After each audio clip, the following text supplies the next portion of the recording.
Bring out the black hair dye, powder your face white. It's our Goth episode today. For the first time, we are joined by a returning guest, Ryan Schaff from the Broken Record Player podcast.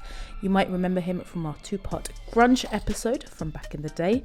And now Ryan has come back to talk about goth. And we talk about whether any of us are goth or goth adjacent. What exactly is goth? Are either of the bands that we talk about goth? It's a goth heavy episode, so if you're scared of the dark, I don't recommend you listen. In this episode, we are discussing whether The Cure are overrated and whether the German band Xmal Deutschland are underrated. Enjoy. Welcome to the Over Underrated podcast with Fran and Babs.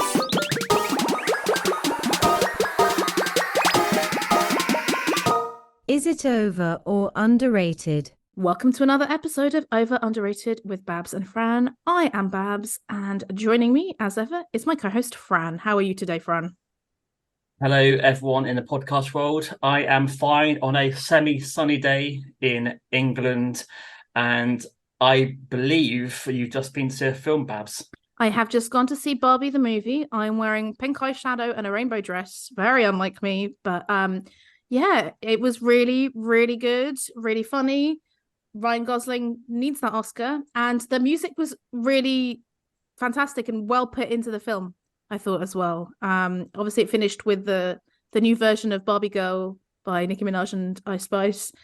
Yeah, I'd recommend it to anyone, and like really so much more hilarious than I thought it would be. But you saw another film last night, I heard. I saw Oppenheimer.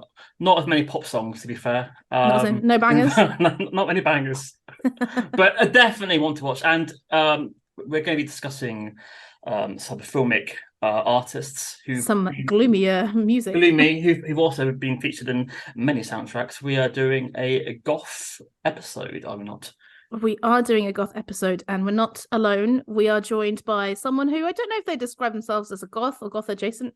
Maybe he can tell us. It's Ryan Schaff from the Broken Record Player podcast. Hello there. Hi, Ryan. Yes, I wouldn't call myself a goth at all. I would say that I love goth music, but I have a hard time going out in public wearing some of the stuff that goths wear. So I wouldn't identify as a goth, but I love a lot of goth things, movies, literature, music.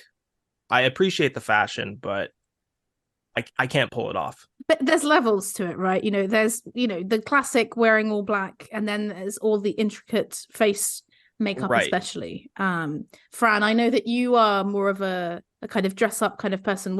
Have you done a particularly gothy outfit anytime? No, I've not done much backcombing or crucifixes, to be fair. I've done like zombie adamant, but yeah, nice, I've not done the crow as yet.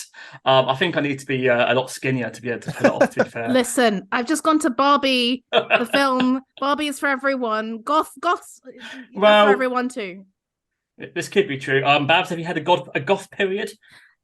No, not really. I have a perfect profile for a goth because I have dark hair, dark eyes, and pale ass skin.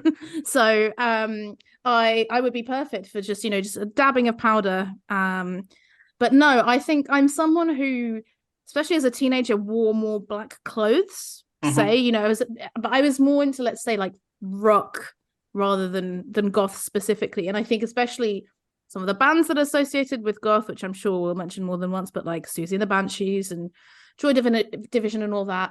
Some I didn't get into until I was an adult, like Susie and the Banshees. I really only got into, 5-6 years ago. And others I was like, oh, I can appreciate the gloominess and I will be a sad teenager in my room. But yeah. But how about you, Ryan? What started it for you? So I've always been drawn to darker music, and I think it started off with like gothic metal. I got really into bands like Typo Negative and the 69 Eyes and groups like that. And then I started to discover The Cure and Susie and the Banshees, probably like late high school. Early college, though, was when it really blew up. So I'd say about 15 years ago or so, that's when I really started getting into goth music. And it's kind of cliche to say this, but one of the big reasons was going through an emotional time and relationship issues, and that's kind of what propelled me towards this kind of music. And I'm sure that's the case for many people. It's kind of a go-to response for, hey, why'd you get into this dark gothy music? Well, my girlfriend broke up with me, or my boyfriend broke up with me. That's kind of what happened. So, but I had always been interested in that kind of music even before, when I was a little bit younger. So middle school, I'd say, is when I started listening to what you could call goth music. Were you one of the only people into that genre, or were there other people around you who were also into that? Was it friends that got you into it? I kind or of did found you it by myself. Most of my friends were listening to like nu metal and metalcore and punk. And so I kind of found the goth music on my own. And even to this day, like, I have friends who listen to it, but I would say even to this day, I'm pretty much the only friend person who in my group who is really, really into it. And so like, I have friends who obviously like The Cure and Susie and the Banshees, but they probably don't know who the other band we're going to talk about today is, Xmal Deutschland, right? Or groups like Corpus Delicti or whatever. They don't know these groups. So it's kind of one of those things where I got super into it and I started like researching everything I could about it.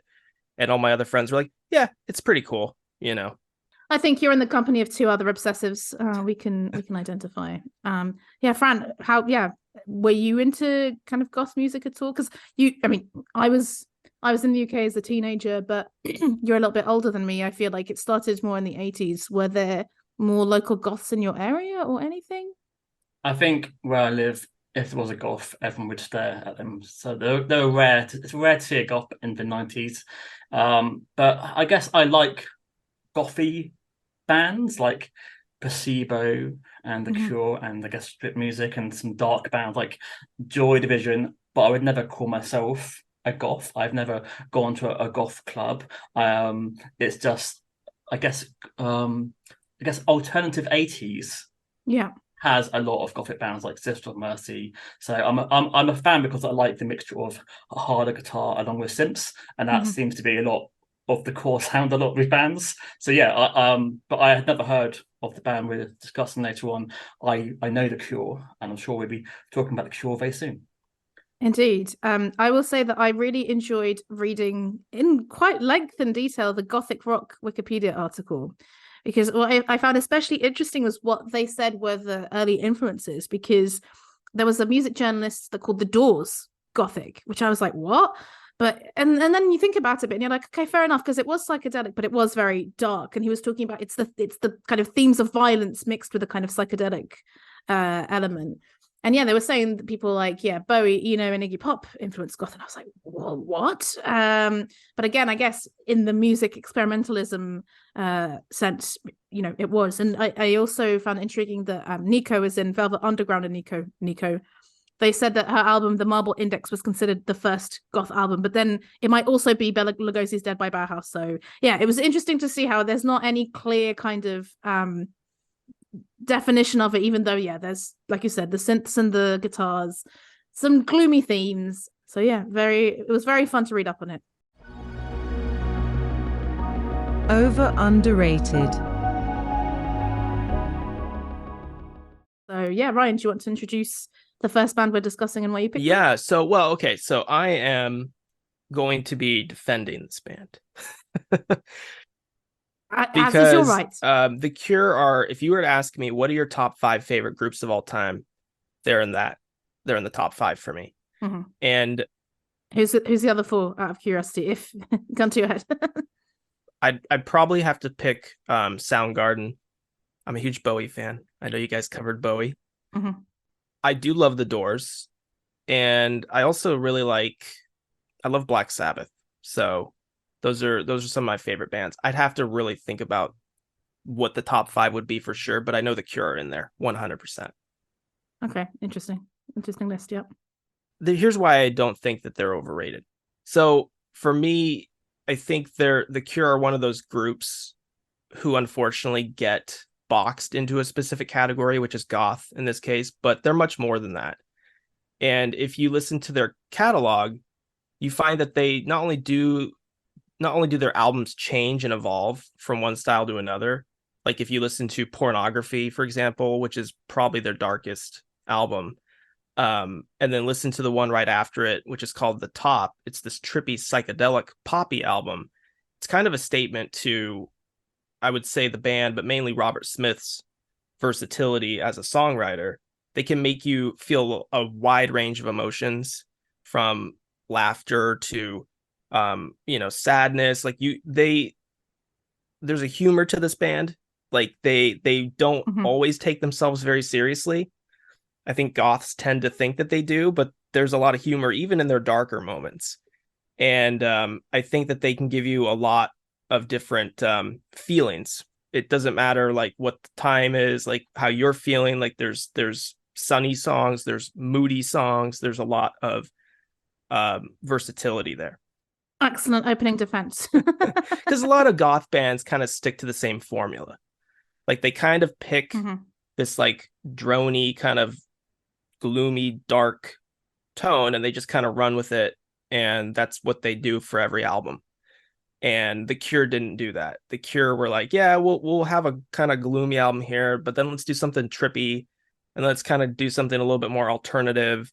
And so they were able to do a lot of different things.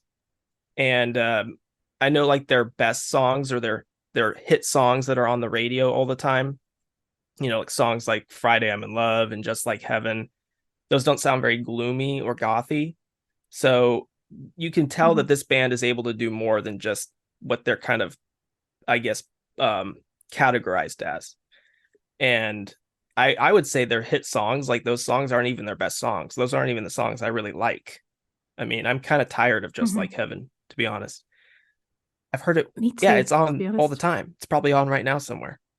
And it doesn't really represent their career. I think that the songs that are really popular tend to show them kind of as this heartbreak band or a band to listen to when you're in love or whatever. But honestly, some of their best songs are never played at all. And so I think that's kind of the hallmark of a great band too, is when their hits are not even their best songs, and their best songs are their deeper catalog because they have so much material to choose from. I think that's another testament to just how varied they are and how much they have to work with. Fran, you know more of the Cure's back catalogue than I do. Yeah, I think 2 or 3 times I've done a deep dive of listening to every single album by The Cure. Ooh. How many are there roughly? Like 20, 16? What, like Wikipedia will tell us. 14 or something? I don't know. Okay, Maybe? 14. Yeah, I've not listened to The Glood, which is like a side project with Suit and the Banshees. And I think I own the first album I bought was random. I bought like the B-sides collection with like random songs with the songs from the soundtracks. I think I only own the best of it now. I don't actually own any physical albums. I've never found a Cure album I would say I love.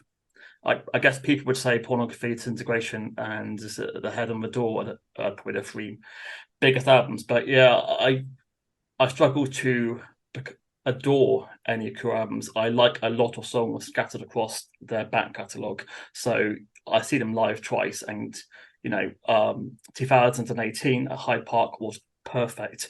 They played every single song I wanted to hear, including Burn, and it was perfect.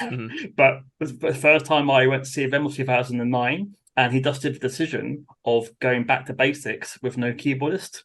And The Cure have a lot of keyboard sounds. So hearing Love Cats without a keyboard is not the same thing at all. And also it is one of those 3-hour gigs when they played a lot of songs I had never heard. And I swear for an hour I was just like staring at them. So it was not a good experience. So thank heavens that they did Hyde Park and they played every single song I want, because that was very different. And I think that's quite common for Cure gigs. They can do like 3-hour gigs and go really deep, aren't they? I will say at the end, I think over underrated, but I adore The Cure at the best. Are one of the best bands ever.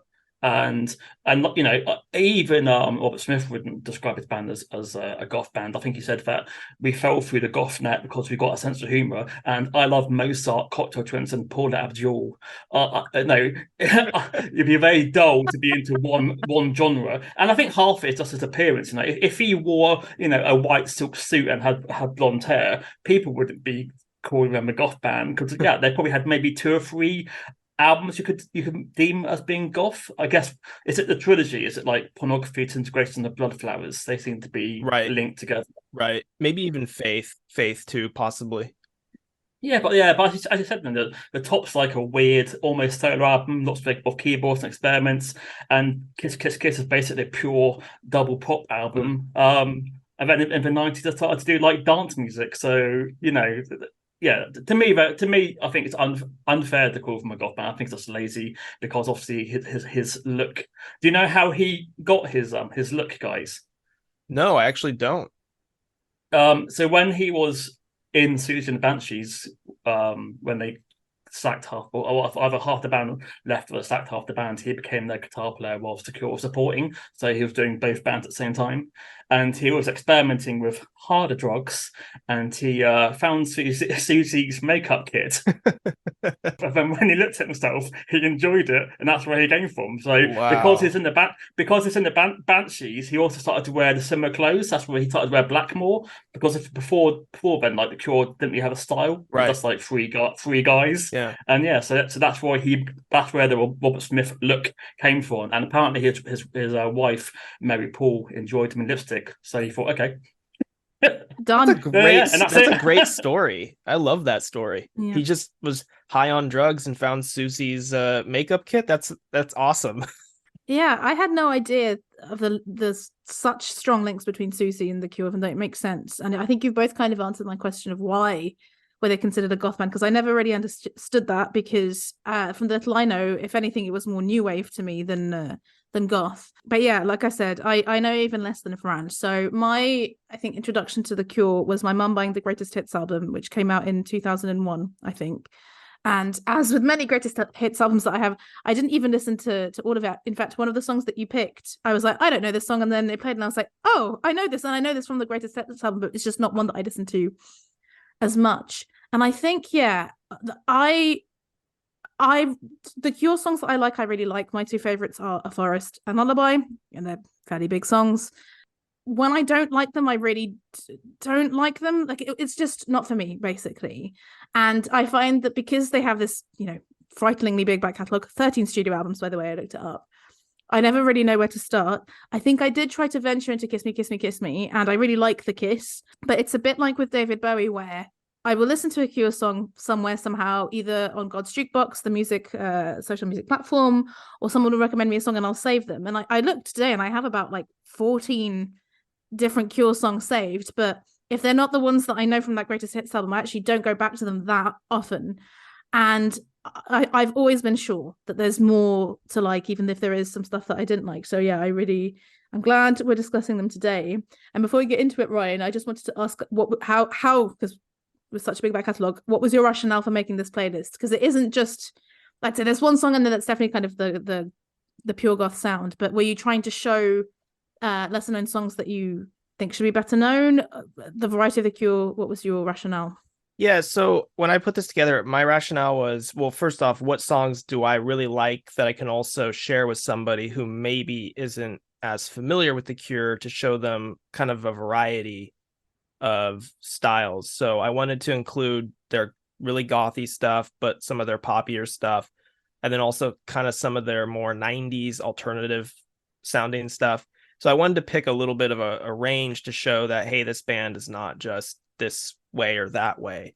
They have a multitude of layers to them. And I also, most of these songs, I would say all of these songs are on a playlist of mine somewhere. Like, these are 5 of my favorite Cure songs. The third one, not as much of a favorite, but I wanted to include it because I think it's kind of a very different sounding Cure than most people think of when they think of the Cure. Mm-hmm. So I wanted to include that one too, just to kind of, I guess, spice it up a bit, give it a little funk. So okay, spice it up indeed. What's your first pick then, Ryan? So my first pick is the song Open, and this is from the Wish album, which came out, I believe, in 92. And when I saw them live, I also saw them play a 3.5 hour show, Fran. So it was great, though. They played everything I wanted. And this was the song they started with. And I just remember hearing it live. I'd heard it before on CD many times, but hearing it live, it was just like, oh man, this is a great opener. And I think that this song, it's not particularly well known. I wouldn't call it a hit, but I just like how the song kind of builds to the vocals, and to Robert Smith just kind of comes in after about a minute, and it kind of I think that's something the Cure do really well, is they don't just start off right away with the vocals. They kind of give you this kind of atmosphere, this little build before Robert comes in. And I also like this dark psychedelic sound that it has to it. It's kind of got an eerie guitar tone and a jangly bass. So I think this represents the Cure's ability to craft something beautiful, but also kind of slightly macabre too. Like it has this kind of spooky atmosphere to it, which I really love. Fran, I presume, did you know this song? Did you know all the songs on this playlist, I imagine? I did. Yeah, I did know all the songs. Yeah. So yeah, I think opened when I saw them. I think which is, I guess, one of their most poppy albums. That's got like High and Friday I'm in Love. Yeah. Then it does have these like longer tracks, but yeah, it's got like a dirty sort of backing track, and then it does uses like sort of like flange guitar, sort of create an atmosphere. But it's got lots of unexpected changes. Like, does it really have a chorus? It just has lots of like changes in pace and gets back to the main flow. It's got great drums by Boris Williams, I believe. Yes, and it's especially good live. Check out on YouTube. I think it's about him being anxious at a like industry party or something. Good question. I read it as being about alcoholism. Oh, well, okay. Yeah, because it's basically like he's / drinking to deal with social anxiety kind of thing. Because it is, well, yeah, you know, the lyrics are pretty depressing. I wouldn't put it on, especially, but I think that it's a great opener for any like live gig, or I think it does. I assume it opens the album for Wish. Yes. Yeah. So yeah, it makes sense in context. I mean, it wouldn't be a single, but again, with a lot of Cure songs, they do go on for quite a long time. Mm-hmm. But I think that I watched the documentary, as I do, and he was a big prog rock fan in the mid-70s. So I think some of that sneaked into the Cure. But Babs, this is the first time you've heard Open? It is. I think I only knew one song from this list, so I'm coming in new. I love this, and it's funny because you both talked about it opening the gigs you went to, and I've written, strong opening as in the opening of the song. So clearly we can't stop punning. The beginning reminded me, and this is not the only time I'm going to say this, of a Peter Hook bass line mixed with a How Soon Is Now guitar, the meow kind of coming in, and I was surprised to hear that sound. I really loved it. I liked how I've written shoegazy it was, because yeah, it's dirgy, but it's light, right? Like it's not too kind of that's coming in the underrated band. I like how his voice moves from high to low, so you can feel the despair, and also when you especially feel the despair in his voice and he's very high, the cymbals come crashing in. I agree with you. Like the drums are excellent. Yeah, this one I loved straight away, and because it's like Fran said, you know, it takes unexpected turns. On a second listening, I got into it even more, because then you start getting into the atmosphere. So yeah, really, really good first choice. I enjoyed it. And just the lyrics, all the smiles that I wear, all the games that I play, and all the drinks that I mix and I drink until I'm sick, and all the faces I make and all the shapes that I throw, and all the people I meet and all the words that I know. Oh yes, please. Yeah, really, really enjoyed reading the lyrics to this one as well. That's most of my parties too, Robert. But I guess I think it's quite clever. I mean, they do a lot of pop songs, but his voice stops it from being a cheesy pop song, because obviously his voice is the Cure sound, and he's blessed to have that unique voice. That's usually it's a Cure, so he could sing, you know, a lullaby, pun intended, and it would instantly sound cool and alternative, you know, because of how he sings. You know, he wouldn't be allowed to be doing Cats on stage, even though he doesn't love Cats, but I'm sure I would pay to see that. but his voice is perfect, and he can do emotion, he can do happy, you can do it all. Yeah, he's got such a great sense of humor too. I mean, yeah, and when I sent Fran the video that went viral of him at the Rock and Roll Hall of Fame with a very enthusiastic TV presenter being like, "Are you excited to be here?" And he's like, "I think you're more excited than I am." She's like, "We'll just get a couple drinks in us," and he's like, "God forbid." Right, I'm always interested because people say that The Cure are one of the most English-sounding bands. So I'm always surprised why they do so well in America. Are you not put off by his? Because he talks about football, he talks about sort of, they're not fucking very Atlantic-looking, are they? The Cure. No, I I never really thought of them being very English for whatever reason. So like I guess it never really crossed my mind until I went to England and I was on a tour, and my tour guide, one of my friends for whatever reason was wearing eyeliner. I don't know why, but I think he just did it to be funny or something. And our tour guide was like, "Hey, you look a lot like Robert Smith." And I was like, "Oh yeah, Robert Smith he's from England. Yeah, that's right." And like I guess he's the reference. Right. So I guess it never like really crossed my mind until I heard him speaking in interviews, and that came out a little bit more. It's interesting that you say like Just Like Heaven's overplayed. Like in the UK, it wasn't even a top 20 single. But when I spent time in America, it's really interesting to hear what they play compared to the UK. Yeah. And in the UK, I've never heard Pictures of You or Just Like Heaven on the radio. Yeah. And in America, I heard those songs constantly. Like we get Boys Don't Cry, Close to You, and Friday I'm in Love, and that's pretty much it, I think. I've definitely heard Just Like Heaven in Belgium. Definitely. Like and also I feel like in film soundtracks or something like that, I've heard it a lot. Yeah. Just Like Heaven's an those film soundtracks. But it's interesting when you look at the UK chart hits. Like, I thought Just Like Heaven would be a top 10 hit, but no, not at all. No, that's weird. I have notes on chart placements coming up in a bit, so don't get too excited. Right. My next pick is very dark. The Hanging Garden off their darkest album, arguably, Pornography. What I really like about this song is, well, I love the drums. It's got this tribal rhythmic driving force. I believe it's Lol Tolhurst because it's a 3-piece band at this point. But I also just love how Robert Smith, he's almost like torturously singing at you. It's his sound here is very pained. And if you look into the making of this album, it was not a happy process. Apparently, everyone was going through some tough shit, and Robert Smith was heavily drinking, doing drugs. In fact, he said at one point they had cans of beer just stacked up in a corner, and it was creating this like tower of beer or something. And there was just like a lot of stuff going on that put him in a bad space. And so you can kind of hear it in songs like this, but this is another part of The Cure that I love, is this just tortured dark sound, which is perfect for, curling up in a corner in the dark somewhere, but it's also great for a rainy day. I love listening to this whole album, really. Pornography, when it's a gloomy day out, it just really evokes this like foreboding atmosphere.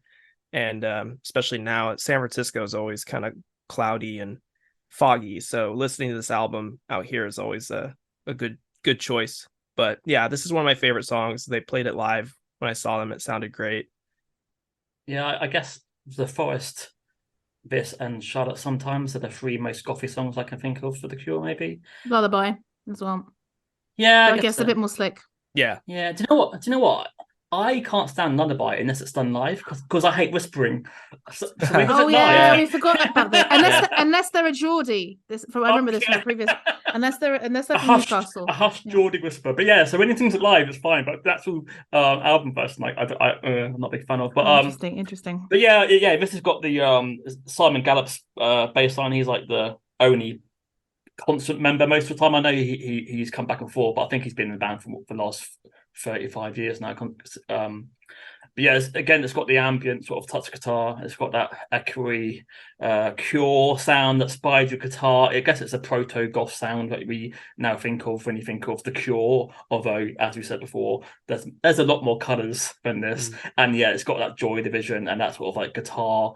It's got that guitar pedal sound that says goth, which a lot of people use. I don't know what the effect's actually called, but the internet, okay, we're now in that sort of place. And we're going to mention this film later on, but James O'Barr, who wrote The Crow, he included the lyrics to this in The Crow, and that's why he asked The Cure to if they could use this song in the film The Crow, but he said no, I will make a better song, Right. which we'll speak about later. So, Babs, what are your thoughts on this?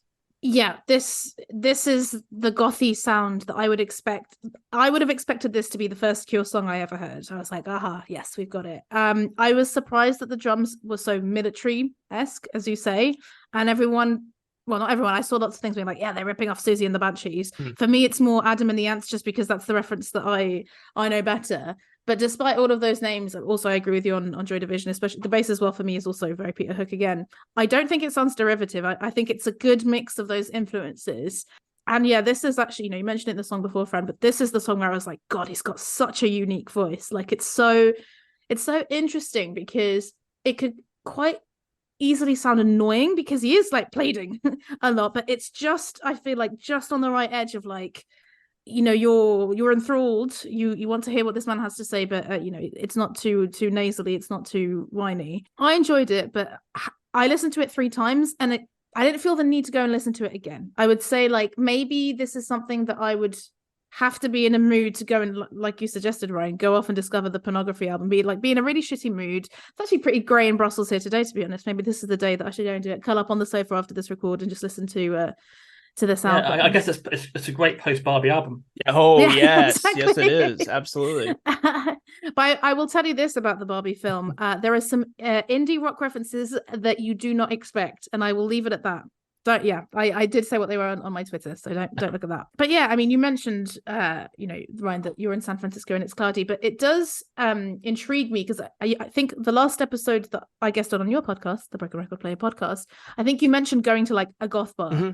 And it does seem to me that in California, maybe San Francisco, LA specifically, there is this kind of goth scene, and there's definitely like a dark wave scene, right, which is not a million miles away from this, with the cold caves and the drab majesties and stuff. So yeah, is there one? What's it like? Why do you think it's so burgeoning despite the mostly sunny weather? Yeah, well, that's the thing. California isn't really always sunny, and especially up here in the north and in the Bay, it's quite cold out here. I mean, for California standards, it never where I live exactly, it never gets, well, it rarely gets above 60 degrees. But yeah, there is a goth scene out here, and there's a goth club that is still open that I go to. I used to go to it a lot more, especially before COVID, but I've been going to it again more and more.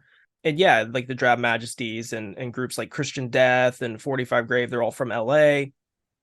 I think because California is seen as this like sunny place, and there's a lot of, California is very materialistic, and especially LA, and even up here in the Bay with the tech boom and like Facebook and Apple and everything up here, there is a sense of I think there's a little bit of a rebellion against a lot of this stuff, and I think goth does well out here because of that, because it's like there needs to be something to contrast that like overly materialistic capitalist and very how would I describe it, just kind of vain lifestyle. And I think the goth scene does a good job of kind of countering that, and being the rival, or the opposite of that, I should say. Oh, interesting. Well, yeah, you all need light and shade, but I guess the Depeche Mode seem to be massive in LA and California. Yeah, and they're on the goth spectrum, I would say. Yeah, definitely. Over underrated. So, what's your next pick? My next pick is not gothy at all. It is The Walk, and so this is a pretty upbeat song off their album Japanese Whispers. And I kind of picked this just to take a little bit of a break from the doom and gloom, but also to show the range. I really like this groove, the beat. It's a great dance song. And I've heard this song many times. I've heard most of these songs at the club that I go to every once in a while. But yeah, I think it's really cool to see when you go to a goth club. I mean, it's fun to just kind of people watch at these places, because the dancing is really, really good. Like, I enjoy it. Yeah, exactly. Fran is demonstrating some. Fran is doing a fantastic job of demonstrating what they actually do. But seeing all the different age groups dancing to songs like this is actually really, really kind of inspiring, because you see old goths, you see young goths, you see a whole mixture of people who love The Cure, and songs like this, even though it's not really goth, I mean, they still dance to songs like this. So I think this is one of their bigger hits. I'm not sure, but I'm pretty sure it's on a lot of their compilation records. Fran, correct me if I'm wrong. Yeah, it was on the first compilation called Just Japanese Whisper. But yeah, I think this always makes the best of in the UK, definitely. Yeah, it's definitely more accessible than the last song. Very 80s. I mean, it's a time capsule in a lot of ways. It's very much a product of the 80s, but it has this funky, groovier, new wavy sound than the other tracks on here. It's produced by Simon. I don't know how you say his name. I think it's Nye. And he's the guy who produced Japan Tin Drum, who we've previously spoken about, which could have linked to the I guess the Asian sounding elements. I don't know on this. I'm not a big fan of that keyboard sound for the main riff. I think it just screams. We're in the 80s a bit too much for me. I mean, they were. Well, yeah, I know, 83. And Yeah. I think this is just after Pornography and half the band are quit, so it's just Lowell and Robert left, which is why there's no like live drums. It's more of a different sound than previous work. This was their first top 20 hit in the UK. Oh, wow. This is it, yeah. So I forgot to mention, God, I teased chart positions. So surprisingly, the Hanging Garden got to 34 in the UK, and this got to 12. But yeah, it doesn't surprise me because, as you say, Ryan, it's much more accessible. So this is the song that I knew. Had not realized I must have listened to this at like 80s nights, God knows what, but it's on the Greatest Hits album. And it's in between songs that I would normally listen to, so I'm just really surprised. But I was prepared for it because I was listening to the previous song while making notes, while typing out everything out. And I went onto the Wikipedia page of this song, and the categories were Euro disco and synth pop, and I was like, what the fuck? Yeah. Okay, so I was prepared. I absolutely love this. I don't think I've heard it in about like I haven't chosen to listen to it in about 20 years.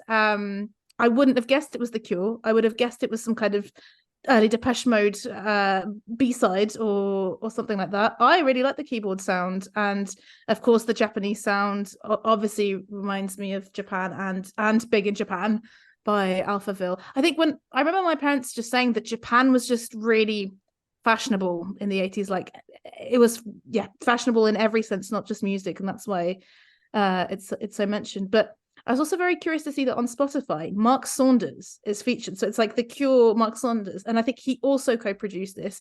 And he's the guy who produced Dancing in the Street and Buffalo Stance by Nana Cherry. So he's got a solid back catalogue, that man. Yeah, absolutely love this. Save this immediately to listen to again. Awesome. So what's your next choice, Ryan? Your fourth pick? My fourth pick is another pretty big song by them, Pictures of You. This was the song that really captivated me the most when I first heard Disintegration, and that was the first album I ever listened to was Disintegration. This is I think this is one of those cliche breakup songs, but it's also a romantic song, so it can go both ways. But I think it's beautiful. I think that it has this also nostalgic quality to it. It can conjure up memories. I find this is one of those songs where it's really easy to kind of get daydreamy about with a song like this. Kind of perfect for reminiscing. I also love the backstory to this. And Robert Smith is known for kind of confusing the press on purpose. He likes to play games by saying that this song is about this, and then like a week later say, well, it's actually this. He's kind of famous for doing that, which I really appreciate. I get a kick out of it. But I think one story he said was that it was based on, and you guys can correct me if I'm wrong maybe, but a real life event where his house burned down and the only things remaining were pictures of his wife to be, something like that, which I found very interesting. That's what I read as well. Yeah. There's also a version where he says that he read an essay by Myra Polio called The Dark Power of Ritual Photographs, and he then destroyed all his pictures and home videos and then regretted it. So there you go. He's got two different versions already. Yeah, and as people pointed out, Myra Polio is an anagram of Mary Paul, his wife's maiden name. So this is why, the shit talking just keeps going. It's really funny. I love this song. It's definitely one of my favorites. What do you guys think? So yeah, this was a song that I discovered when I bought the best of in probably about 1996, and I had never heard it before in my entire life, and it's gorgeous. Sometimes I complain that bands need to edit back, but I could listen to this for an hour, and I think like they headlined Glastonbury in 1990, and they got a 10-minute version of that where they have even more melodic guitars just keep coming, keep interweaving. It's a beautiful piece of music. It's cinematic. I love the washes of synths that come across, and yeah, I love the wordplay. Yeah, I can listen for days, and I find it fascinating how this has never seemed to be played in the UK. It's really really strange. Maybe because I think might have been the third single from the album, so maybe by then people had it on the album already. It could be one of those sort of things. I think like Lullaby and Love Song came out before. Is there a radio edit as well? Because it is 7.5 minutes. Right, so. yeah, I can nothing. But yeah, and the video's beautiful with dancing in the snow. I think a Tim Pope video. So yeah, I mean, I would be devastated if I saw The Cure and they didn't play this at some point. Okay, I'm going to counteract all the nice studies. So I was convinced that this song was on the greatest hits and I didn't like it. It wasn't on the greatest hits that I have in any case. But this sound, for me, when it started, I was like, this could be a New Order song. So I'm like, who's ripping off who? Who's copying who? Because it's all, it's all the same period. I would be inclined to think date-wise, maybe it is a little bit more The Cure, because I was thinking like, when was Blue Monday in relation to The Walk? And it was 6 months before. So I'm like, yes, when New Order or The Cure make this kind of sound, I am not a fan, maybe because, as Fran said, it's the melodic guitars. I think you've got the dirge there, which I normally like, but there's too much melody, and I just prefer the dirge. I can absolutely agree, like the washing over of the synths is nice, but it just doesn't grab me in the same way exactly, and I don't really know why. Because when The Cure or New Order make a similar sound, but it's a little bit more, I don't know, angsty, grungy, I prefer it. But yeah, this is it's a bit too romantic for my cold stone heart, I think. But the next, I don't think you can accuse the next song of being like that. So what's your final pick from the Cure playlist, My Ryan? final pick is, and Fran mentioned The Crow earlier, this is from the Crow soundtrack. It is Burn. And I chose this one last because I think it closes out the playlist well, especially with this fade out at the end. But it's also just one of my favorite songs. And I also heard them play it live. And when they played it live, I was just like, yes!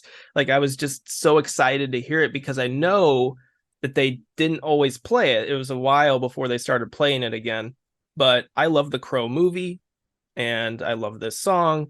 So it's a perfect point in the movie too. It's when Brandon Lee becomes the Crow, when he's actually putting the outfit on and the makeup on. It's just a perfect song for that scene. And as Fran mentioned earlier, the director asked Robert Smith if he could use The Hanging Garden, and Smith said, no, I'll just write a whole new song. Well, thank God that he said that, because we got this. It's just an epic song. It's got this large kind of, I would say it's, out of all these songs that I've listed, it might be the most well produced. It has this big sound. It's kind of like perfect for a movie about a dark vigilante who's getting justice, like it's a really good song for that. It's kind of got a montage quality to it in the middle. I put this on if I'm kind of getting psyched up for something, it's got a good kind of pump up quality to it while being incredibly dark and sort of melancholic to a degree as well. It's kind of got a lot of different things going for it. But yeah, every time I hear this song, I just see the scene from the film, and it's just a great scene. Babs, where did this place in the charts, this song?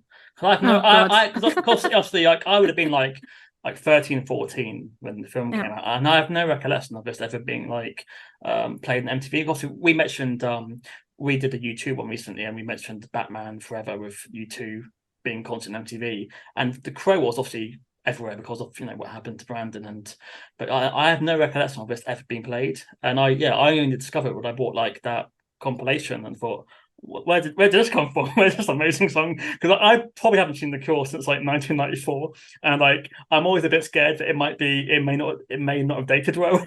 But so I've never watched it or any of the sequels. So yeah, I do really like this, and it feels like an updated version of Pornography, but with better production. And more. I think it was again. I think the band that does kind of like because The Cure keep breaking up constantly. Well, other members. It's always Rob Smith, but other members come and go, and I think it happened again, leaving him with just Boris the drummer, and that was it. And then he went into the studio and then created this like cracking track. It's seductive. It's like a black, sexy dream quality with a cracking chorus. Like every night I burn. It feels like he means every single word. And I think they started to play it live in 2016 because a lot of people were complaining constantly, and he finally gave in. And so I was so happy when he played it in 2018. And listen to this again, like I'm thinking. This sounds a lot like this, the Smashing Pumpkins as well. I wondered Smashing Pumpkins that had taken some of this for their second half of a 90s sound, with that sort of guitar sound. But Babs, so you had heard it before? Or? I hadn't, and I actually haven't seen The Crow before, even though I'd heard of it. I'm guessing you've seen it, Fran. Yeah, but like I said, I saw it like once in about 1995, so I can't comment on that, unfortunately. So yeah, I was wondering, Ryan, kind of what made you pick a song from a soundtrack as opposed to one of the many albums. And I did see that The Crow was called the first Gothic superhero film, and I was like, aha, okay, now I get it. And yeah, I knew other songs from this album, so I'd saved After the Flesh from My Life with a Thrill Kill Cut, who I love. I absolutely love. A Daisy Chain for Satan.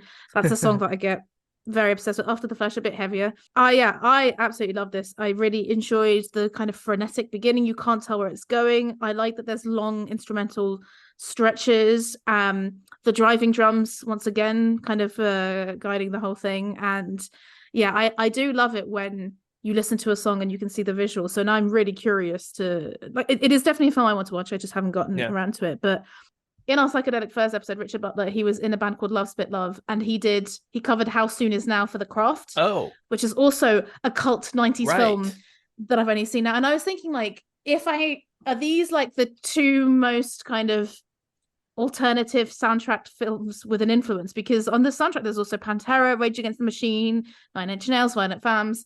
I heard about the soundtrack way before I heard about the film and stuff like that. So yeah, I'm now very curious to go and watch it, and would recommend The Craft as well if you haven't seen it.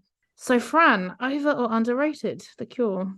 Well, I have tried to listen to every single Cure album in the past, and as I said before, I've not come away wanting to own any Cure album. So therefore, I think that they are a band who have 20 brilliant songs. So I was lucky in Hyde Park; they played all of them. So but as a whole canon of work, I would say maybe slightly overrated because I don't think that they are consistent. I think that when they're great, but there's a lot of filler, unfortunately. And so for that reason, and also he's done very little in the past 30 years. That's true. That is very true.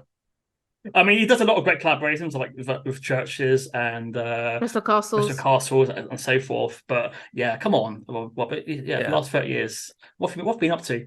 So yeah, so that reason, I would say middle in between both.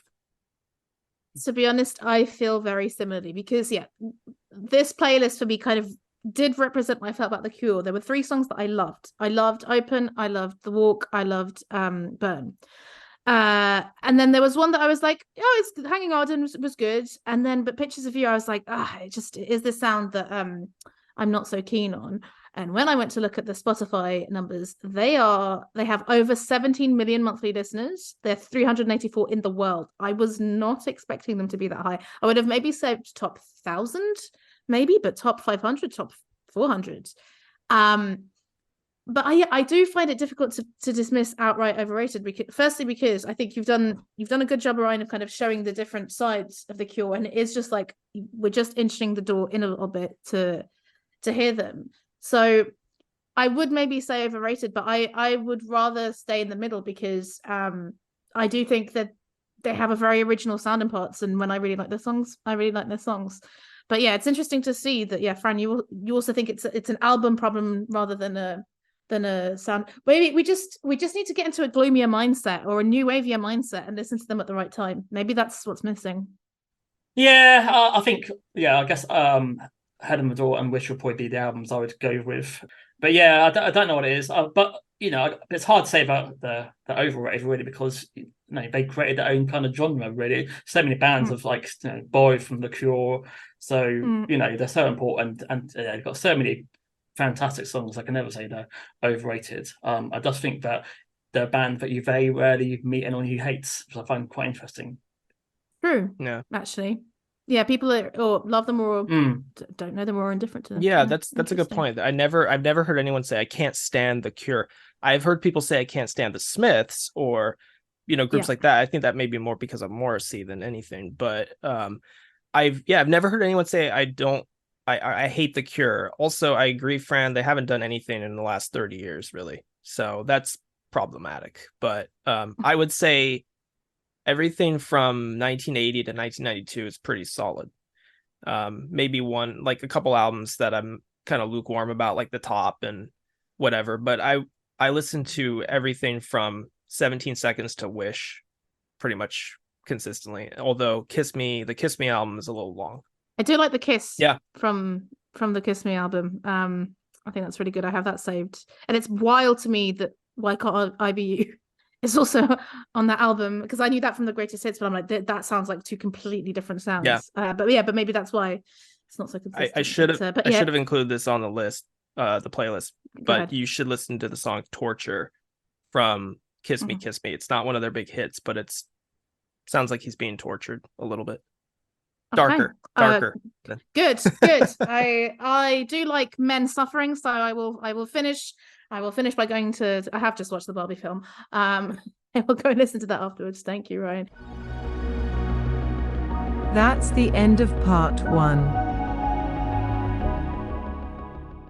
It's an S-Pod thing, the podcast revisiting S Club 7's insane TV show. Yeah, I can't imagine anyone's binge-watched this, anyone who's not on drugs. Thank you for bringing this into my life. It was honestly, truly appalling. Guests helped me analyse the show in more detail than anyone ever asked for. It feels weird to me to say the phrase sex object in a show that was aimed at 6-year-olds. Do you think this, one of the problems with this show is that 7 is too much? It's an S-Pod thing from Great Big Owl. Over underrated.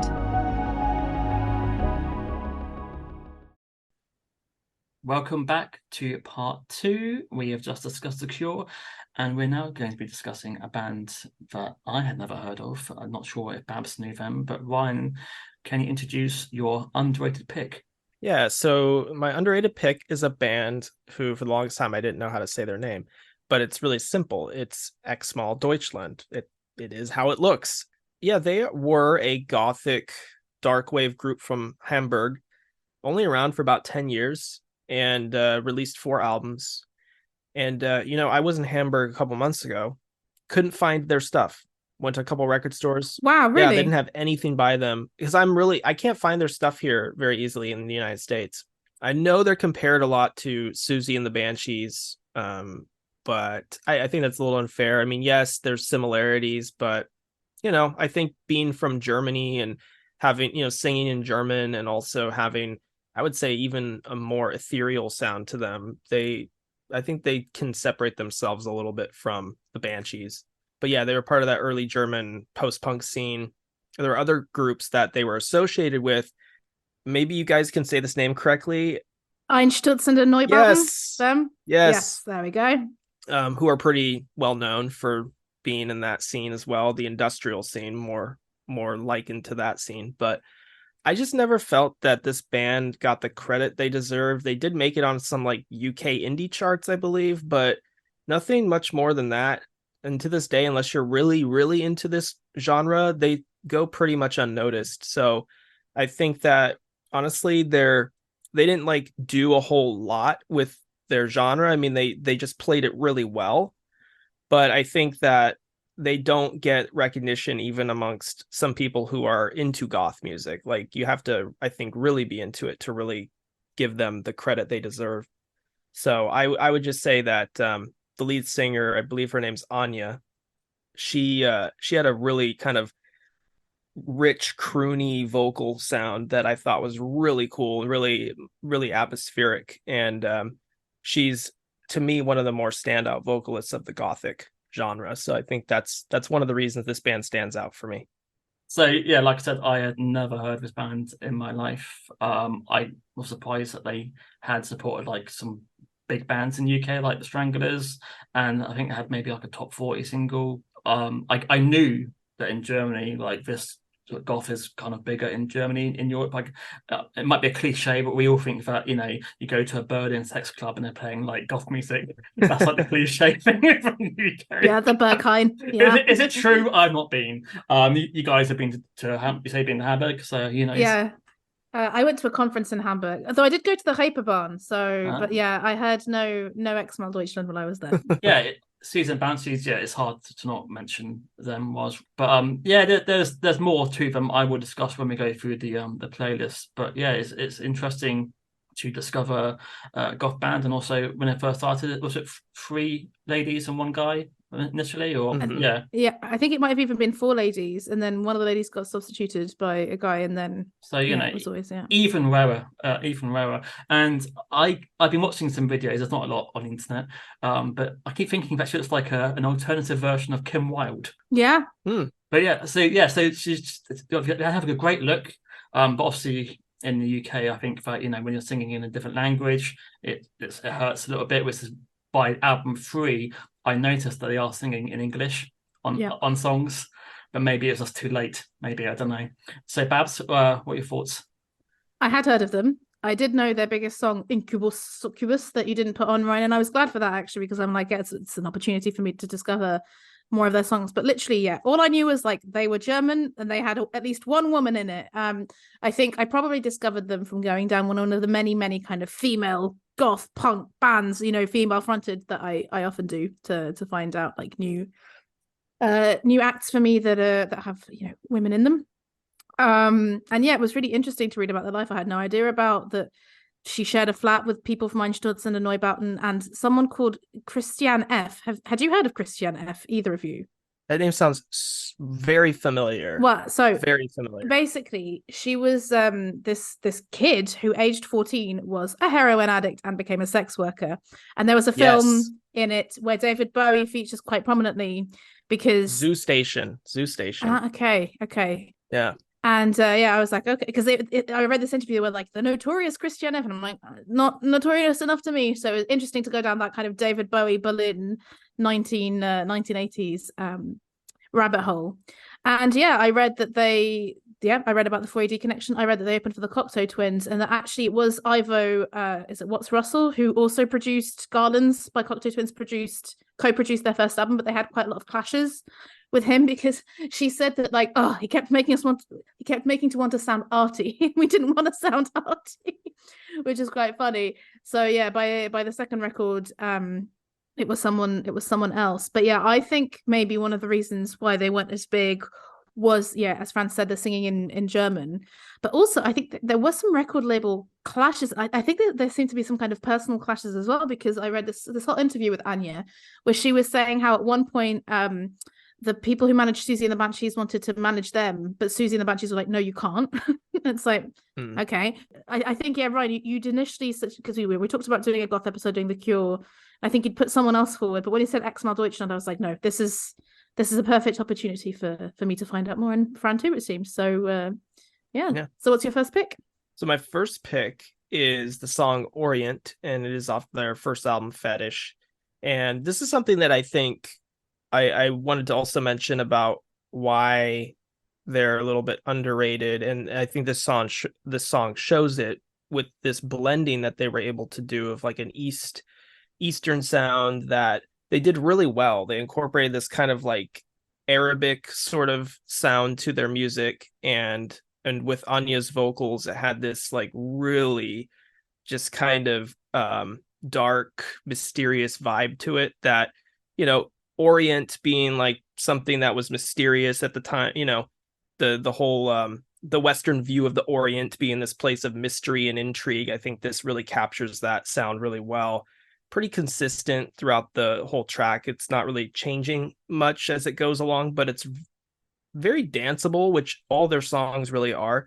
And that's one of the things I love about goth bands, is like they can be very dark, very moody, but also you want to kind of get up and move to them, which is just strange but compelling at the same time. And this is a good blending of all of that. I wonder if in Germany they weren't ready to know how to dance to goth music, because there's a live version of these in Germany and your audience are like mannequins and everyone's commenting saying, are they going to actually move? And then in the middle there's one guy just pogoing up and down. That's beautiful. Like, we don't know what to do. This is exactly what I expected it to sound like, and is that good or bad? It's, in my head, I thought, okay, yeah, this fits my what I thought. It's got good joy and bass sound. It's got the goth rock sensibilities, and it's got that Middle Eastern synth sound, which we mentioned that seemed to be quite popular in Blancmange have a similar keyboard sound at one point in their life. I like that giddy up percussion. Like it's the horse going along, which again I think is a bit like Budgie in Season of the Banshees. I wonder if the vocals do split the audience. I guess at some points it's almost a yodel when she's going. So I don't know if that will put off some of the more popular music fans. But yeah, this is a great start. But there are better tracks on the playlist for me. Yeah, I think I agree with you. Like, her voice is quite harsh. Although I really do like the harmonies in the middle. I thought she was saying "oh" rather than Orient, and I was like, "Oh, right. Okay, it's not like a football chant in the middle of a." No, she's saying about Oreos. Yeah. Oreos, yeah, of course, because they were massive back in Hamburg in the 80s. I'm sure. But yeah, no, I thought it was simple and nice. I like the spooky synth line that prevails throughout all of their songs, although there's different levels of spookiness for sure. This is mid-tier spooky, I would say. Really like the scuzzy guitars, and yeah, I wrote the same as you, Fran, like similar those military drums. And yeah, I obviously went to Google Translate the lyrics. Very, very cheerful stuff. When they hang you, the sun is high, your body is cold, the sun is hot. Caravan takes your body, your skin is white, your father doesn't hear your screams, your mother doesn't see your eyes. Okay, ladies. Let's go see Barbie. Yeah, let's go see Barbie. Now. Come on, Barbie, let's go party. Come on, Anya, let's go.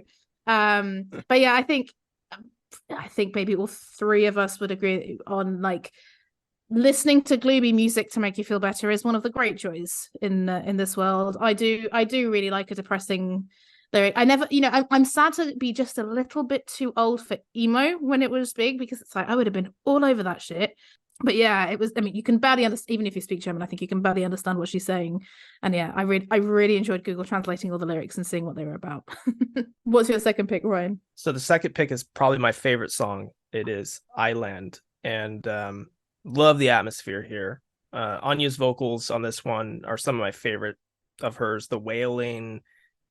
She's got this rich sound, especially on this track, this deep dark sound that she's got, and I love I don't think it's a bass. I think they're doing something on the keyboards where it's like boom, boom. It's got this like foreboding sort of sound to it that you're like, okay, this is going somewhere darker, and then it kind of kicks into this like really.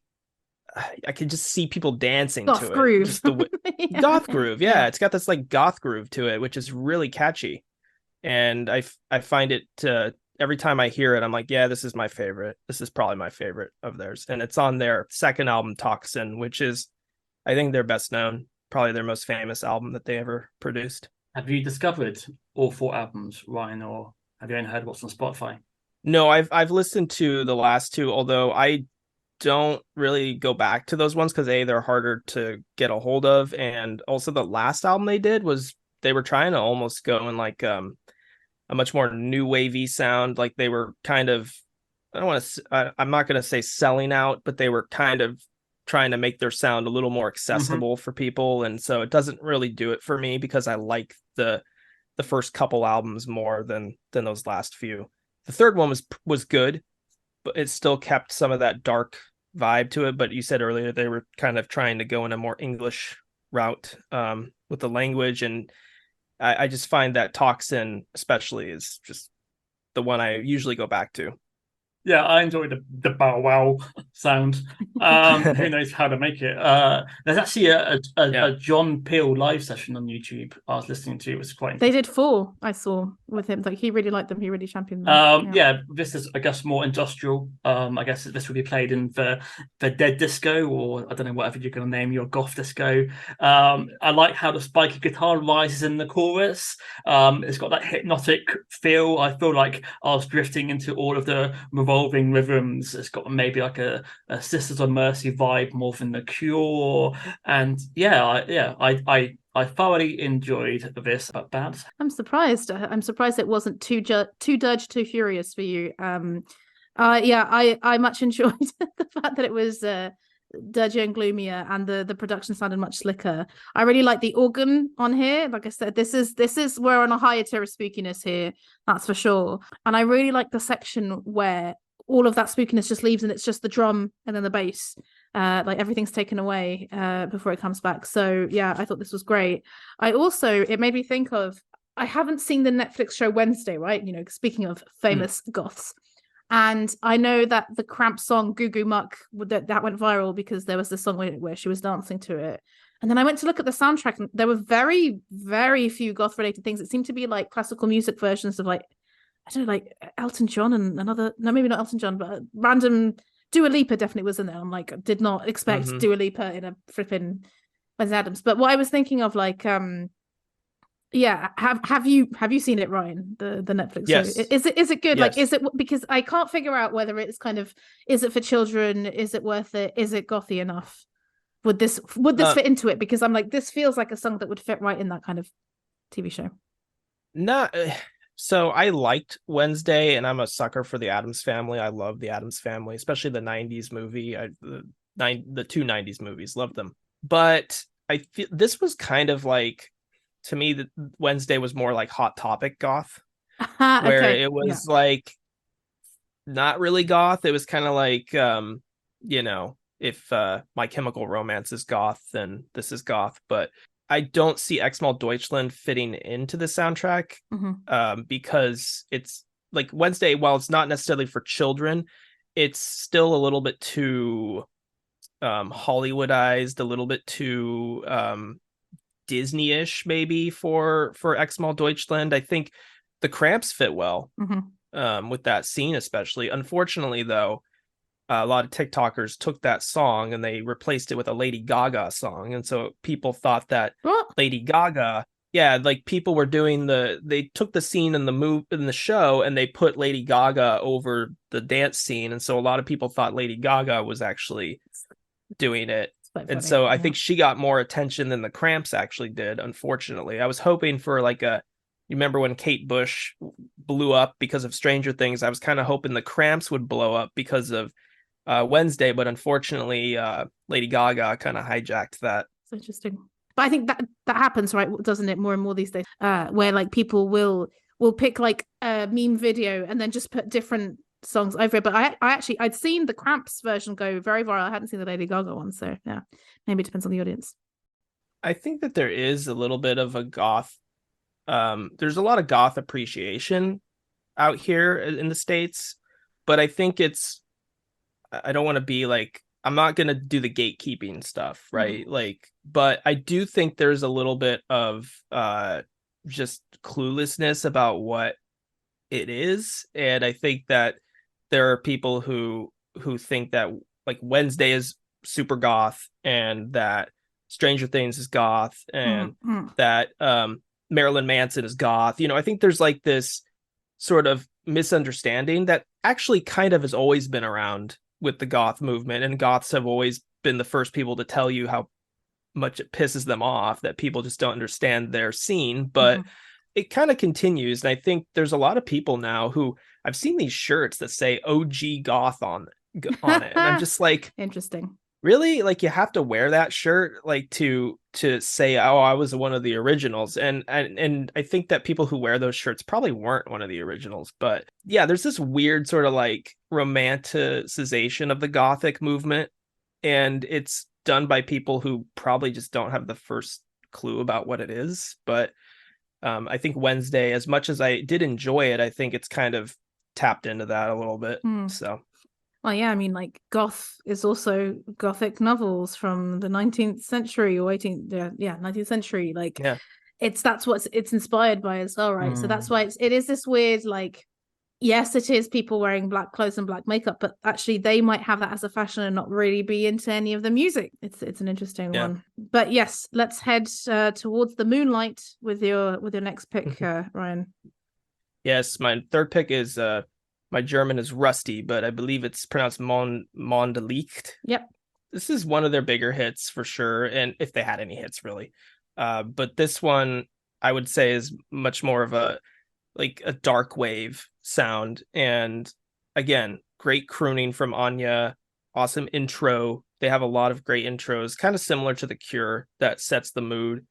And I've heard this one quite a bit at the goth clubs, and it gets people to really sway and move. And again, it gets the people to sway from side gets to the people side. to sway. Like if anyone has seen South Park and knows the goths in South Park, that's pretty much what they're doing. They're just kind of dancing a little bit, like not really moving, but again, brings a little bit of that Eastern flair in here. And yeah, this is Toxin is just full from start to finish of these kinds of songs, like the one before and this one as well.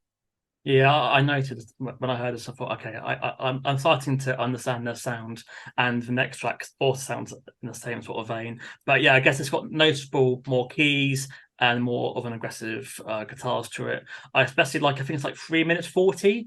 The guitars and keyboard sort of changing and launched into a impressive middle section, but it's too short. I wanted it to go for longer, a lot longer. I really enjoyed that section the most. So it's a great sound. I did love it. I think I preferred the Island more than this for me.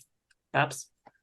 Yeah, I don't really have much more to add apart from more organ, more happy is what I wrote. There also seem to be some strings in there, which is nice. But yeah, I think the thing I love the most is, this is, again, we're at higher tier spooky. But then, it goes into that section unexpectedly where the organ's not there and it's more, new wavy, I would say. And I was like, oh, I was enjoying that, but I also don't mind a bit of this either. So, I think, it maybe a criticism about this band, like the songs do sound very similar, but I mean, these are two albums 2 years apart, but I don't mind too much. But I do think you have to be in the mood to listen to this for sure. Like this isn't something you can just put on the radio. And with these, well, it depends on the radio station, but not commercial radio anyway. Definitely not. I would put it on my radio station, but same. I would not be making much money probably with it. Unless you found those famous Goths with money. Over underrated. My fourth pick is Qual. Probably the intro at least is quite new. Well, not new wavy. I don't know. Would you say it's new wavy? That beginning part, it's got more of a upbeat sound than the previous two for sure. It's kind of, I don't know how to really describe it, but I really love this the backbeat of the song. I think it's more punk inspired, and I think Fetish was a lot more, because it's their debut, it's going to be a little bit less refined. Usually that's the case for a lot of these bands, is their debuts tend to be the most raw and the most I guess stripped down, and I think that this song is a little less involved than Mondlicht or Island, but I really think it's another, just, again, I'm going to repeat myself over and over again, but you can dance to this one too. You can dance to all these songs, and that's the one thing about Xmal Deutschland, I think, more so than The Cure, because The Cure are, like, some of their songs are very dancey, but Xmal Deutschland was just kind of like tailor-made for goth clubs. Like, this kind of music is just perfect for the environment. I've not danced to this yet, but I feel like their debut is where the Susie and the Banshees comparison happens a lot more than the other albums, with the drums and the vocal style. But I do love the scratchy laser gun intro. I wouldn't know what genre you'd call it. And in the middle, it's going to do some sort of laser gunfight, and the sound of thunder sort of like all happens at the same time. It's a little bit obvious for me. Like, it's kind of like Goth I've heard before. We kind of mentioned the lyrics happy-go-lucky. It's always nice to I'll have translate them for you in a second. Yeah, don't worry, no worries. something to pop in the Valentine's Day card. But yeah, so Babs, let me know the lyrics.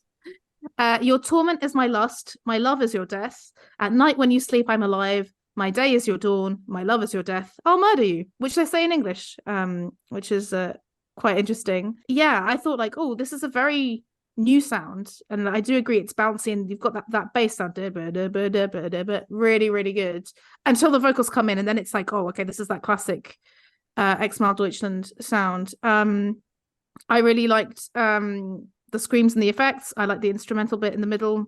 Yeah, like again, because the songs will have a similar sound. I did kind of like all the songs. I think it'd be a bit difficult for me to pick my favorite one actually, because while I did enjoy the Dirge and Gleam of Ireland, for example, Mondlicht I thought was really special too. So yeah, and we've got one more to go to see how he feels. So what's your final pick, Ryan? So I believe it's called Region. I would say Heigen, because Reagan without the I is rain, but Heigen means to dance. So I think there's a bit of a pun going on. Oh, okay. Yeah. Again, on Toxin. And I think this one, all the songs, I mean, on Toxin are very much in the same vein, like this very sort of moody, atmospheric, gloomy sound, but with much more production than Fetish had. And this is no different. I think that with this ominous build at the beginning, it gets into this really catchy groove sound, the goth groove, as we're calling it now. That's what we're calling it, the goth groove. There is such a thing. That's what we're calling the club. That's what we're calling the club, guys. Yeah. When we open it up, yeah. Goth groove. Done. And the funny thing about the goth groove is you just know it when you hear it. Like you're like, oh, that's it. That's the goth groove. And this one has a really, really memorable one. But I think for me, this is the perfect example of Xmal Deutschland Gothic music and what it does, its ability to, as I've said before, blend darkness with a hook that is just undeniably catchy. And when people ask me, well, why do you like goth music? It's like, well, because of this. I mean, this just, I don't know, there's some, like, I know there's dancey music out there, there's catchy music out there, but it doesn't have the doom and gloom aspect that goes with it. And being a person who likes dark humor, who's very sarcastic, who's quite cynical at times, and who just loves darker things in life, enjoys them, enjoys learning about them. I need something that is catchy, but still has that element to it. And I think a song like this is a perfect example of that. Yeah, I agree. I think this is my favorite song on the playlist. I've just had a check, and unfortunately, there's a lot of playlists called Goth Groove.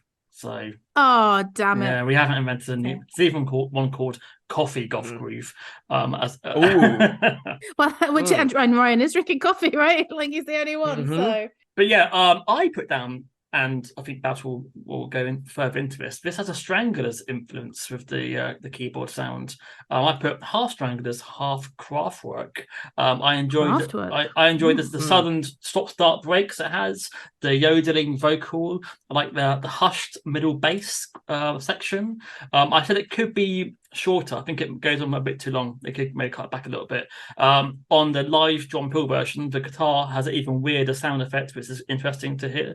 And the whole thing's like ultra-worldly. I really enjoyed it. I played this maybe like 6 times so far. This is good going, I think, for me. So definitely. And I would probably dance with my partner in the rain, which I believe is what the lyrics were about. Yeah. Yep, they're drinking the drops straight from heaven. Drink the drops from heaven, guys. Yeah, let's all do it. Whether it's raining or not. Yeah, I think here, like, it does go into the goth group, but I think, as you said, the beginning really sets the tone, because you have that bass, which seems more prominent, because I feel like the guitars do come in more quickly on other songs. And I really I've called it the urgent alarm synth at the beginning as well. And yeah, I really liked how often it feels like the song is going to lose control, but then it reins it back in, because it goes da-da-da-da-boom, and you think, oh, okay, no, we're going back in. Oh, they're doing it again. I really like how it wrong-footed me. And once, I think, as with anything kind of remotely gothy and spooky, I always think of one of my favorite bands that we've discussed, the 80s Matchbox Beeline Disaster, which, Ryan, I think if you haven't heard of them, I would really recommend, because they're somewhere in between, like, I don't know, goth, psychobilly, and garage rock. So what was the name of the band? They're called the 80s Matchbox Beeline Disaster. Wow, okay. Yeah. I'm writing that down. Yeah, I will also add, because I forgot to mention it. So I really like, Ryan, that you mentioned the fact that with a goth club, what's great is the fact that it's kind of all ages. So I have been, I think I mentioned this before, there's an organization called Club New Wave here in Belgium, and they have these kind of dark wave evenings, and I've been to them, and it's exactly the same thing. It's so cool because you have like very old goths, normally like young LGBT plus people. When I went, there was a guy dressed as Marie Antoinette. Why not? Like, I think it was like I think it was like around Halloween, so some people were dressed up, but it was just really impressive to see a guy in the whole, like, with a dress and a wig and the little kisses drawn on his cheeks. With cake? Was he and eating he wasn't eating well? cake. He was just, I mean, he maybe had a fan as well with him while they played, like, you know, early Simple Minds and all this kind of stuff. Like, I feel like that maybe would be the only place, at least in Brussels, that I would hit. I have probably heard some of this music there, because they also have a kind of a mainstream room, that's it, where it's like, oh, this is Simple Minds, this is early Human League, and then you have the room where they go into, and you're like, I have absolutely zero clue what this is. But yeah, I think it's so nice to have a space that's so welcoming for so many different groups of people, and I think it's always nice to go out and see all ages, to be honest. I think it's more fun. Yeah, I'd love to be able to go to anywhere in the UK to dance Simple Minds, but it's not going to happen for me unless I'm going back to 1982. You've got to come over for a Club New Wave. But Babs, I thought you might mention that Who Cornwall. Yes, of course. Thank you. Yes, thank you very much, Fran. So yeah, obviously, as we mentioned, you know, you only picked songs from these two albums because they're the ones that were on Spotify. But when I was reading the interview with Anya in, I think, postpunk.com online or something like that, I saw that Hugh Cornwall from the Stranglers, who are, you know, one of my favorite bands, that definitely goth. They're goth adjacent. Hugh Cornwall produced their song Matador. Oh yeah. And I went to listen to it, and I was like, wow, this is such a different sound. I feel like this is somewhere in between Xmal Deutschland and the Stranglers, and I absolutely bloody loved it. But I think I hadn't quite seen that yet, Fran, in this song. Like, I don't think I was making this. I was so like in the goth, pure goth mode that I didn't realize it. And then when I heard that, I was like, oh wow, they can definitely sound like that. I didn't realize that they'd supported them as well. That would have what a gig to have seen. Yeah, on YouTube, there's a lot of people commenting that's how they discovered him, was like supporting the Stranglers in London, like in 1984, I think. So imagine. So yeah, Fran, over or underrated Xmal Deutschland? I would say underrated, because I've never fucking heard of him until this week, and I liked all the songs really. There's not a bad song on that compilation, and I even checked out some others. The Incubus, is it Incubus something too? Succubus 2. Yep, enjoyed that. So yeah, definitely. I mean, they got what, 70,000. Is that what's the rundown for countries, Babs? So we have number 1 São Paulo. Okay, Brazil's into the goth. Number 2 LA. Number 3 Mexico City. Number 4 Berlin. Oh yeah. Number 5 Santiago. So once again, it is very often the rockier the act, the more South American the country. Yeah, no, there really is. I mean, Jenna Ortega, who played Wednesday, is of Latino origin, right? And I've read a lot of stuff about how there was this TV show called Los Espookies, right, which I think had very cult fame in the US, which was kind of like, if I understand it, kind of goth Latinos. And I've read all these things about how there is that element to a lot of South American culture as well, and that's it. Like, we might associate it with like Dia de los Muertos and like mariachi music and stuff like that, but actually, so rock is also big there too. Yes, it is. Yeah, but yeah, of course, underrated from me as well. I only knew one song by them. I don't know why I hadn't really gone to explore further. I think because it's just I enjoyed Incubus, Succubus, but I'm very glad I did. And yeah, I'm really curious now to go to see what that Matador sound is like. Is that from Fever, Ryan? From the third album? Yeah, I believe it is. Yeah, because it was different, but I enjoyed that too. And it's just such a shame that it really does seem to have been like, oh, you sing in German, you're not going to make it. And it's like, well, I think 70,000 monthly listeners for a band that really are singing in German, as you said, Ryan, like even within the goth community, they're not so well known. That is decent. And imagine with just, a bit of faith and a bit of better marketing, they would have got bigger. I mean, they had 4 sessions with John Peel. That's quite a bit. And, he, to my mind, didn't speak German, and that didn't really seem to matter. And I do wonder if, in the world of today, where like people are just so much more willing, let's say English speakers are much more willing to listen to songs in other languages, whether that just wouldn't be as much of an issue anymore. I think if they were starting out now, they'd be pretty big, especially in the US, because if Multidoma has been selling out shows here. Really? Wow. Yeah, in fact, they played San Francisco in May, and they played the venue, the Warfield, which bands like Motorhead played, and some pretty big name bands could fill up. And so Multidoma had to play 2 shows there over a weekend because they were selling out.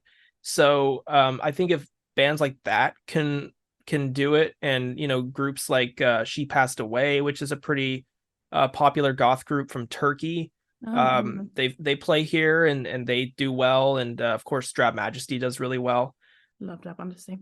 Yeah, I think they could do well. I think they really could, and being female fronted and having that presence as well, I think would do them well. Can I just say, I forgot to mention this, their Spotify bio is one of the most sexist, dismissive things I've ever read in my fucking life. It made me so angry. It's so dismissive. It's like sounding like witches. After selling out, they inevitably broke up, constantly comparing them to Susie and the Banshees. Like really, really, I like. So what's his name? Michael Sutton from Rovi. I'm calling you out. Like, it's such nonsense. I really hope someone rewrites it. And I was just like, oh my god, we are in 2023 and still kind of bands with more women in them than men, it's still getting kind of singled out and seen in a not so positive way. That really pissed me off.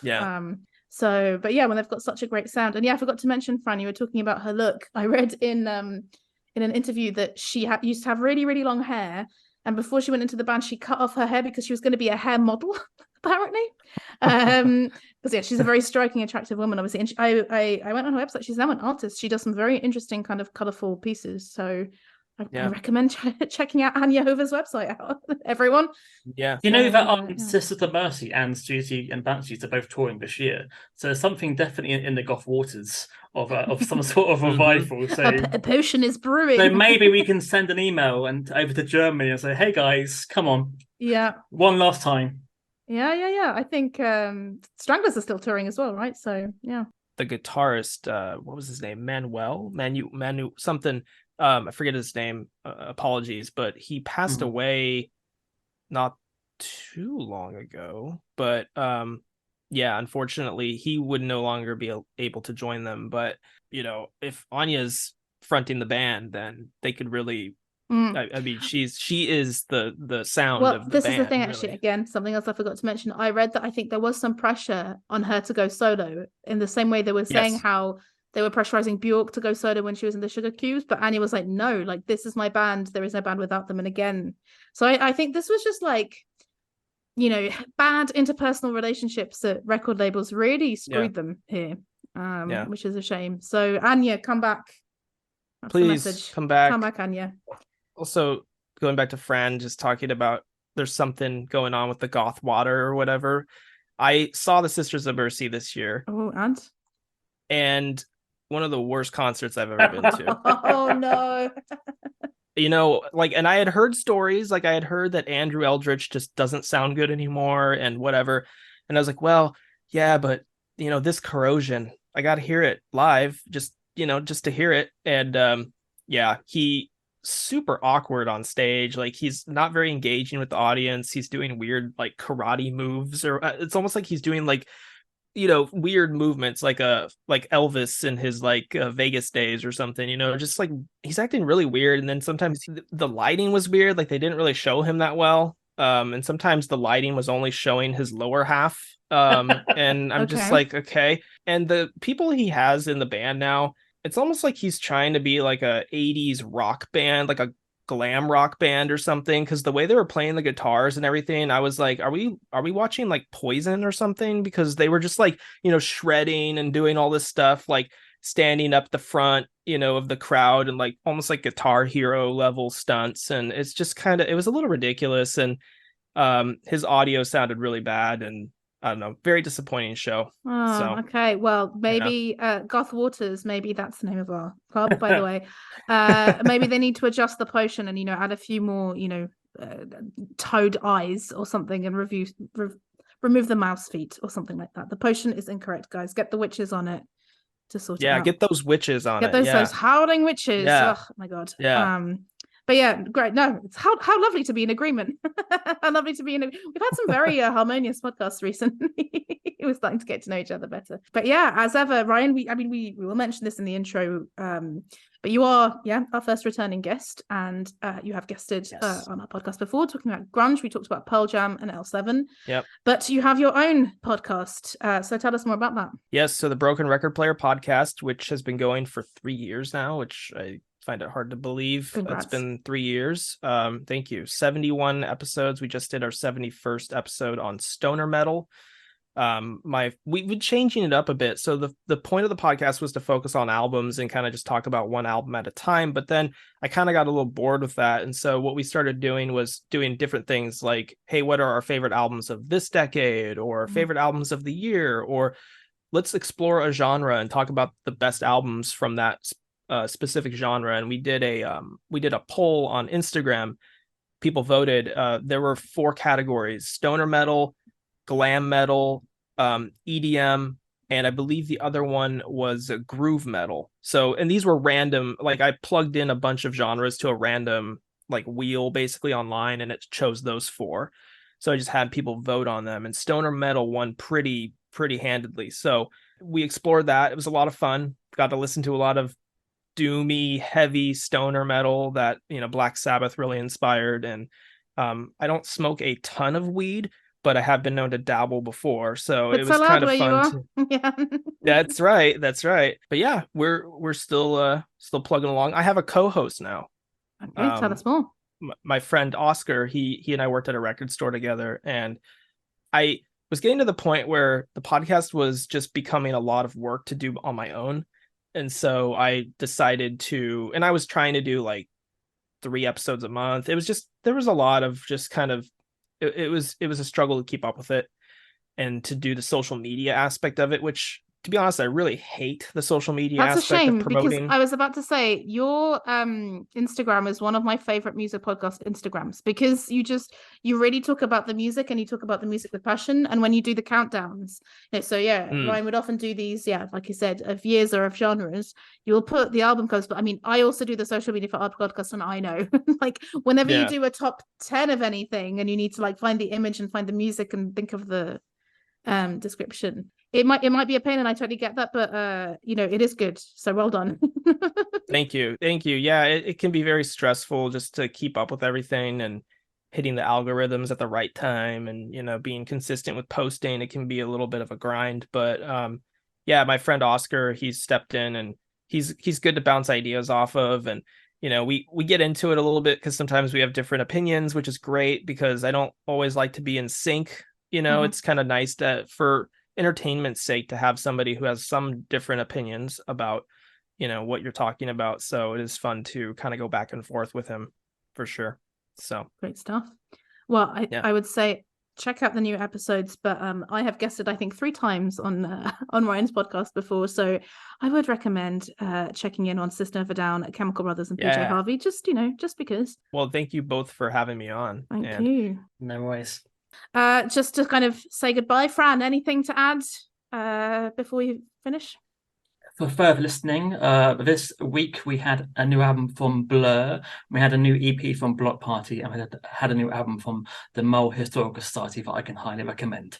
Oh, okay. See, I was listening to Texas and Wu-Tang Clan back in the 90s, which I had completely forgotten about. I would recommend checking out the 1998 Brit Awards with Method Man singing with Charlene Spiteri. It should not work. It does work. Then find the Guardian article about their friendship. It's great. I love those kind of unusual collaborations. So I would say that. And of course, support live music. Ryan, thank you so much for coming today. See you next time. Thanks again. Thank you. Bye-bye. Bye. We hope you enjoyed this episode with Ryan. As I mentioned in the intro, he previously guested on our grunge episode talking about Pearl Jam and L7.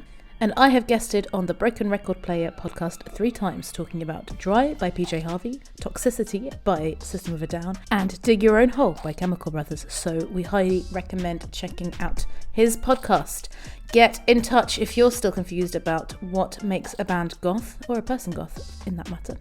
You can email us overunderatedmusicpod@gmail.com. You can find us on social media. We're at OUMusicPod on both Twitter and Blue Sky, and on Instagram we're at overunderatedmusicpod. See you down the local goth club soon, I hope.